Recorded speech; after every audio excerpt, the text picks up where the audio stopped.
Welcome to Normal Reloaded, a series of panel discussions that aim to visualize life in the post-COVID induced new normal. The halo around the conventional MBA program has grown bigger as India's economy came of age in the post-liberalisation era. The very definition of that MBA program is all set to change as students, professors, and administrators grapple with the sudden shift from actuality to virtuality. Today's session will look at how the conventional MBA program might adapt to the new normal. Let me introduce the panel today. We have Reverend Father C. Joe Arun S.J. He's Director, Loyola Institute of Business Administration, Chennai, or simply LIBA. Good morning, Father. Good morning. We have Professor Srinivas R Pingali. He's Professor Practice, Indian Institute of Management, Udaipur. Good morning, Professor. Good morning. And joining them is Kopal Tripathi. She's a first-year MBA student at the Indian Institute of Management, Shillong. Thank you for joining us, Kopal. Thank you, sir. My first question is to Reverend Father Joe Arun. Do you believe that the entire learning ecosystem will change? And what are the 2 or 3 key changes that you visualize? The first thing it will change, first thing that is going to change is how we need to shift from the physical face-to-face learning to virtual learning. What is that exact thought process of a learner and thought process of a teacher is going to be? That's the major change it will happen. Similarly, the way a faculty looks at his profession is going to change because he needs to become adept and also conversant with technology more and make it more staying connected and also make it more interesting. This is the change that will happen. Interesting. And I think this is this brings me to our next question to Professor Srinivas. Do you believe it's possible to engage with students effectively in a virtual environment? I'm aware that you have been already doing a few virtual sessions. So one, do you believe it's possible to engage with students effectively in a virtual environment? And do you have any tips for MBA professors specifically out there? Yeah, so I think we're all going through that transition, and as Reverend Joe said, that there are 2 aspects to it. One is the delivery mechanism itself, and second is the mindset of the faculty. So I think they're 2 separate issues, and both need to be dealt with. I think as a community, we are going through that transition. Frankly, if you had asked us this question 6 months ago, we would have said maybe not, because at the end of the day, most of these MBA programs have 2 elements. One is what we teach in the class, and the second is the entire environment and working with students and everything else that Kopal is currently doing in Shillong. So I think while online, we are adjusting very rapidly to being able to teach online, the interaction element of it will still take time to replicate. So the short answer is yes, some elements I think are easier to transition, but some elements will take a lot longer. And at least our view is that eventually something like a hybrid model will emerge. It's neither going to be online fully, or neither is it going to be on campus fully. So some kind of a hybrid model. Yeah, so it's interesting you mentioned that, and I'll come back to that hybrid model later in this session. But do you have any tips, Professor, just based on your own experiences over the last few months for professors and how to keep it engaging? Yeah, one is I think I think there are a number of things you can do.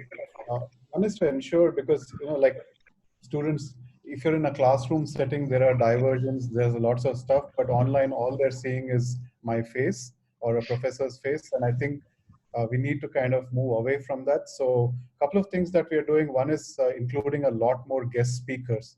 And that's actually very easy on an online environment, because we just invite people and they log in for 15 minutes. They say what they have to say and get out. So we have really increased, like in a normal class in a semester, I would have had 5 online, maybe 3 guest faculty.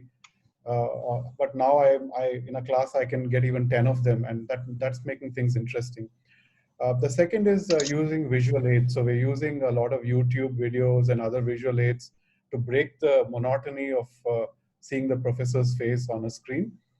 The third is, I think, some of the technologies that are available for online education are also improving very rapidly. So now there are breakout rooms and there are whiteboards, and as faculty, we really need to get used to them and start Right. using them smartly. So these are some of the things.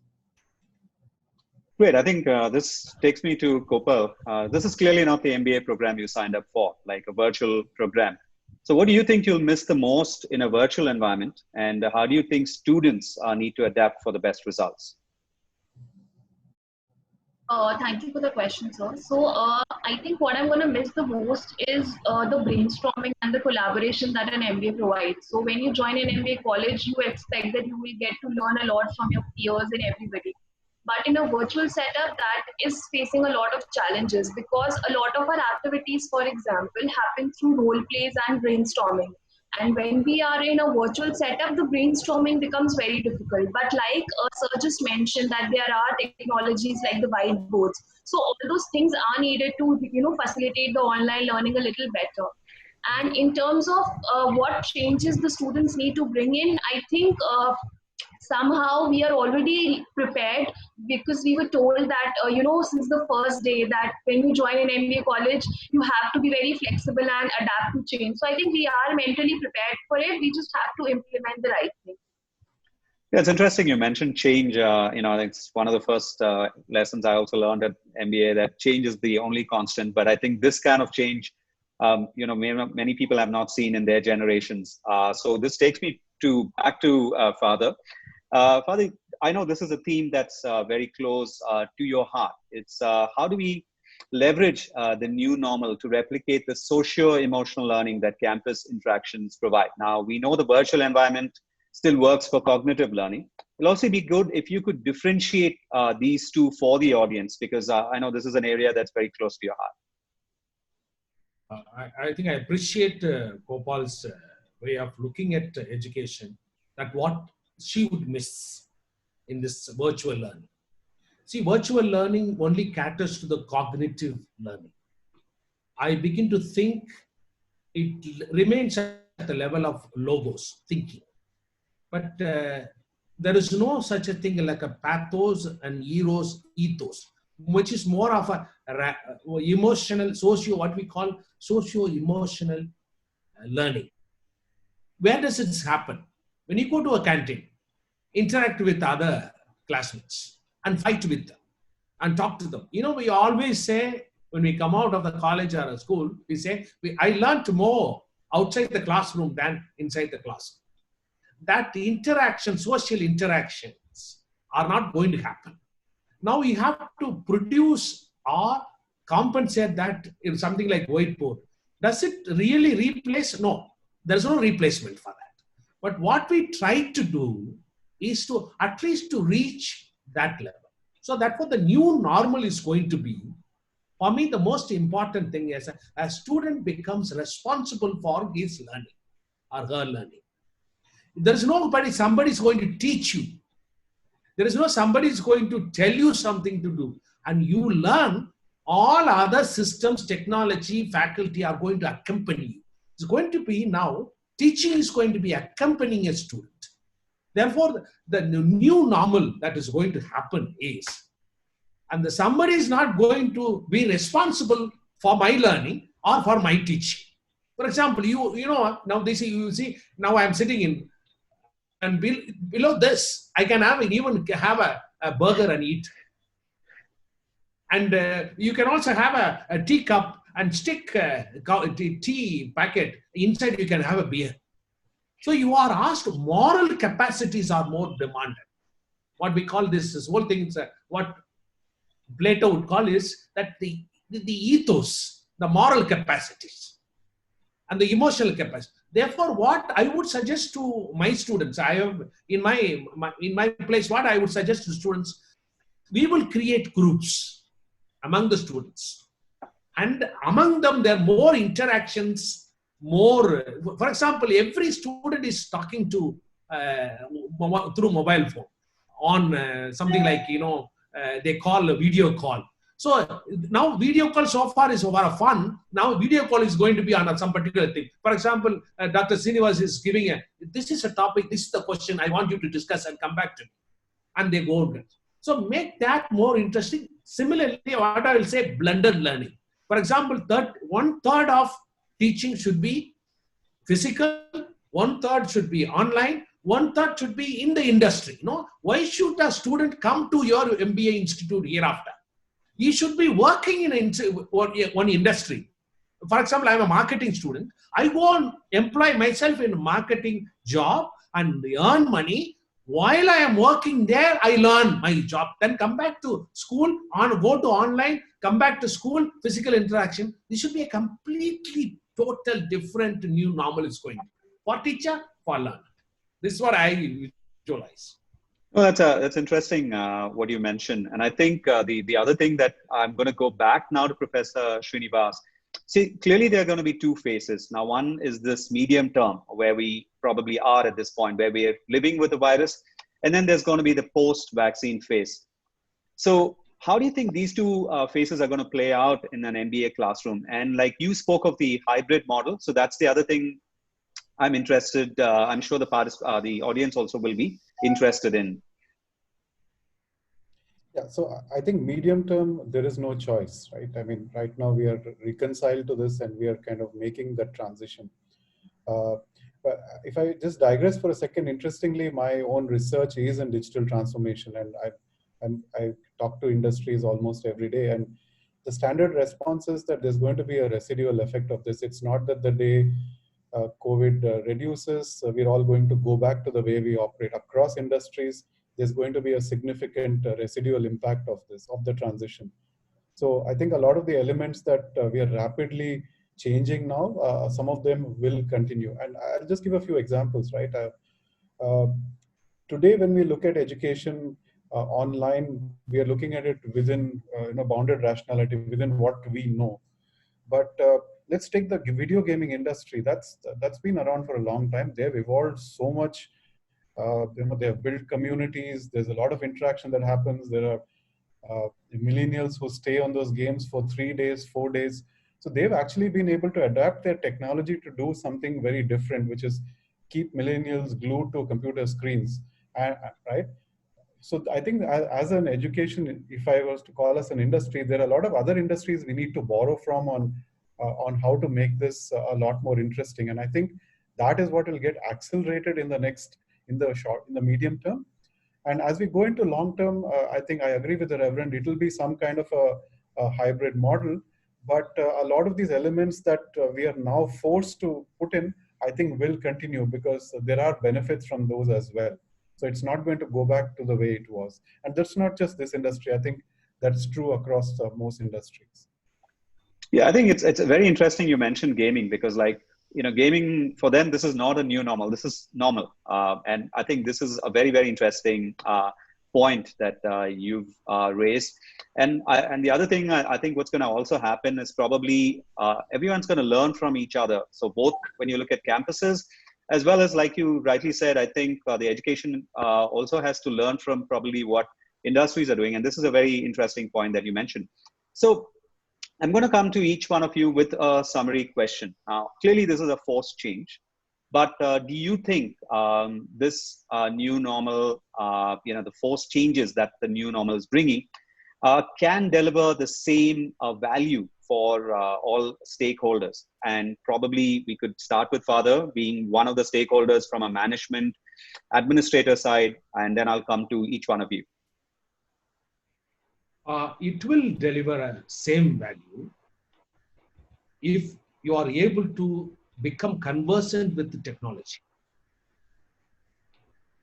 It will deliver the same value if a faculty changes its thought process of teaching. Telling is not teaching. Accompanying a student in his process of formation of character is teaching. It will deliver a value. It will deliver a value if a student thinks, I am responsible for my learning to become able, capable, and employable.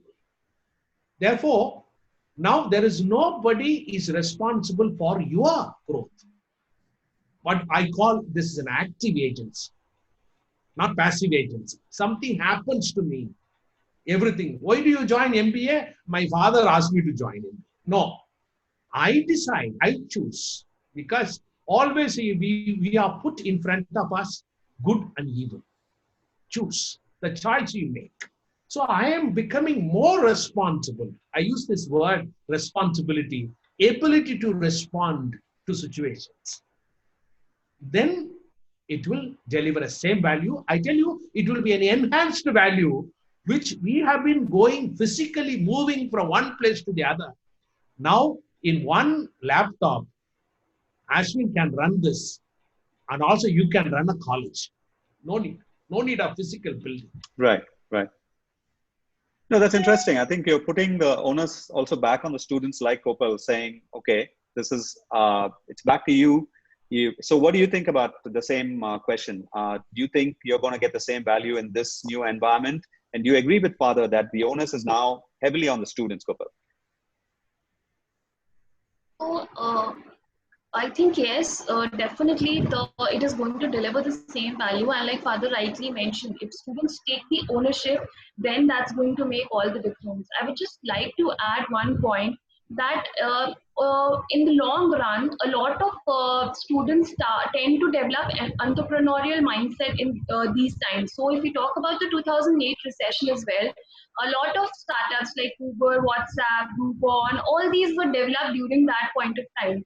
So it just challenges the students to think more and just take the onus of their own careers in their hands and think from that perspective. So I think that will definitely add value and it's going to improve.